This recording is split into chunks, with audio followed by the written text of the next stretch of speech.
Shalom, saudara dan saudari yang terkasih dalam Tuhan kita Yesus Kristus. Marilah kita luangkan waktu beberapa menit untuk berkencan dengan Tuhan saat ini, agar dari hari ke hari kita semakin dekat dengan Tuhan, sehingga hidup kita semakin diberkati dan menjadi berkat. Pembacaan dari Injil Lukas bab 18 ayat 14. Aku berkata kepadamu, orang ini pulang ke rumahnya sebagai orang yang dibenarkan Allah, dan orang lain itu tidak. Sebab barang siapa meninggikan diri, ia akan direndahkan, dan barang siapa merendahkan diri, ia akan ditinggikan. Demikianlah sabda Tuhan, terpujilah Kristus. Saudara dan saudari yang terkasih dalam Tuhan kita Yesus Kristus, di dalam perumpamaan tentang orang Farisi dan pemungut cukai yang berdoa di bait Allah, kita dapat melihat ada dua karakter yang begitu berseberangan satu dengan yang lain. Yang pertama adalah orang Farisi. Orang Farisi adalah orang yang dianggap pandai, suci, dan begitu terpandang di masyarakat. Mereka mengetahui seluruh isi hukum Taurat dan memiliki kehidupan beragama yang saleh. Berbeda dengan pemungut cukai. Pemungut cukai adalah orang yang memungut pajak bagi orang Israel. Mereka dianggap sebagai antek bangsa Romawi yang menjajah mereka. Mereka selalu memungut pajak jauh lebih tinggi dari yang seharusnya. Pemungut pajak begitu dibenci dan dipandang sebagai sampah masyarakat.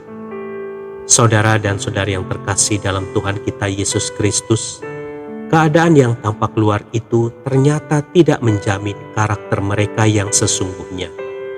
Ketika mereka sedang berdoa di bait Allah, orang Farisi merasa benar di hadapan Allah dan memandang rendah pemungut cukai itu dengan mengatakan bahwa dia bukanlah orang jahat, bukan perampok, bukan pezina, rajin berpuasa 2 kali seminggu, memberikan perpuluhan, dan juga merasa bahwa dia bukanlah orang seperti pemungut cukai itu.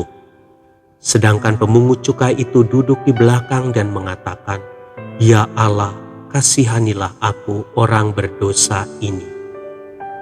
Saudara dan saudari yang terkasih dalam Tuhan kita Yesus Kristus, kebanyakan orang cenderung bersikap seperti orang Farisi tersebut. Hanya karena mereka rajin beribadah dan melakukan kewajiban-kewajiban agama dan tidak berbuat jahat, mereka merasa bahwa mereka sudah hidup dengan benar dan dibenarkan di hadapan Allah. Padahal kenyataannya belum tentu demikian. Mereka memandang rendah orang lain yang mungkin tidak seperti dirinya. Mereka menjadi sombong karena merasa lebih baik.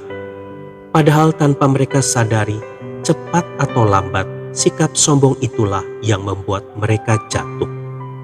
Saudara dan saudari yang terkasih dalam Tuhan kita Yesus Kristus, Allah ingin kita selalu menjadi orang yang rendah hati di hadapan-Nya. Jangan merasa diri benar hanya karena telah melakukan kewajiban-kewajiban agama di hadapan Tuhan. Karena Tuhan tidak menghendaki hanya itu saja yang kita lakukan. Tuhan ingin kita jauh lebih baik dari orang Farisi tersebut agar kita boleh masuk dalam kerajaan-Nya. Tuhan ingin kita merendahkan diri di hadapan-Nya, sebab Dia sendirilah yang akan mengangkat kita ke tempat yang tinggi. 1 Petrus bab 5 ayat 6. Tuhan Yesus memberkati. Marilah kita berdoa dalam nama Bapa dan Putra dan Roh Kudus. Amin. Tuhan Yesus, lepaskanlah kesombongan yang selama ini mengikat diriku, sehingga aku sering menganggap rendah orang lain. Jadikanlah aku pribadi yang rendah hati seperti Engkau sendiri. Amin. Dalam nama Bapa dan Putra dan Roh Kudus. Amin.